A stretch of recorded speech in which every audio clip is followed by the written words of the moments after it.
Bonsoir tout le monde. Nous vous remercions d'avoir répondu si massivement la presse télévisuelle, la presse écrite.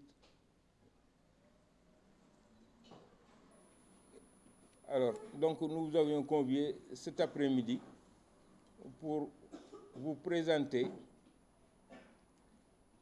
l'ouvrage qui va paraître prochainement, peut-être la semaine prochaine. On est en train de mettre la dernière main donc avec l'Harmattan, dont le titre est « Pour un autre développement ». Donc, l'acte 3 de la décentralisation, dynamique des changements, qui a été donc préparé depuis 3 ans maintenant, fruit donc d'une longue recherche et d'une expérience donc de 50 ans de notre doyen, notre professeur, notre mentor, le doyen El Hadji Madior Cissé, qui est un planificateur qui a travaillé longtemps au ministère du Plan et de la Coopération avec plusieurs ministres, donc de Ousmane Seck à Cheikh Mamadou Touré, Cheikh Hamidou Kane, Djibo Ka, Serigne Lamine Diop, Moussa Touré et les délégués aux politiques économiques, Djibril Ngom et autres, et Famara Sagna. Donc pour vous dire, il a enseigné aussi à l'université, donc Gaston Berger, dès l'ouverture, quand le professeur Marito Niane donc était recteur, et il enseignait donc toutes ces théories donc de décentralisation, de planification et d'aménagement du territoire. Donc c'est une longue expérience qui aujourd'hui vous délivre donc cette expérience qui est une transmission donc du legs vers les générations que j'incarne. Moi, donc, son fils spirituel, puisqu'il a l'âge de mon papa. Ils ont cheminé ensemble à Saint-Louis, fréquenté les mêmes daara, les mêmes écoles.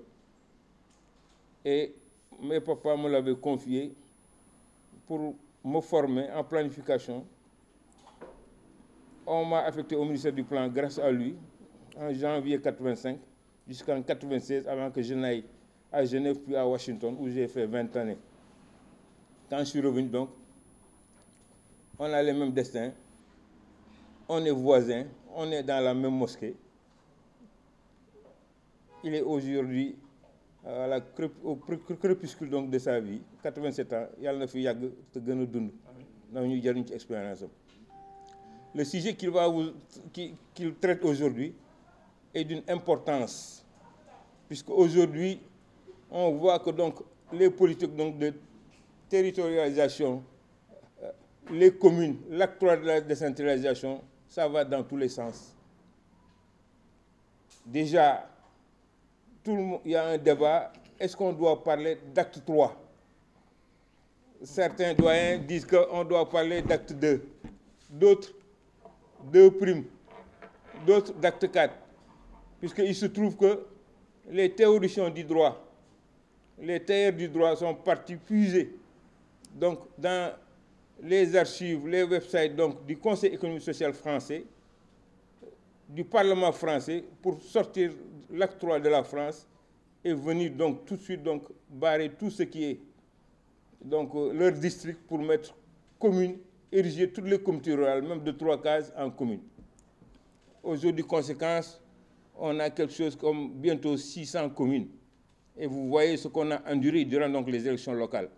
Et ça va de mal en pis. Aujourd'hui, la gestion des communes pour les maires, les jeunes maires, nos enfants, c'est vendre des terres. Aujourd'hui, la gestion des communes, c'est prendre des duties, mettre des cantines partout en ville, partout donc, des garages donc, de vente d'automobiles, et pour prendre les duties, mettre dans leur poche. Tout terrain libre, les maires donc se le partagent, et vous voyez les immeubles qui poussent. La preuve, l'actualité vous montre que beaucoup de maires récemment ont été traqués par les procureurs et aujourd'hui sont dans les prisons. Donc voilà, en quintessence, c'était pour ouvrir donc et laisser la parole donc au doyen, notre papa, pour vous délivrer donc son message. C'est un point de presse. Après, vous pouvez donc pour le sortir donc dans les journaux et la télévision.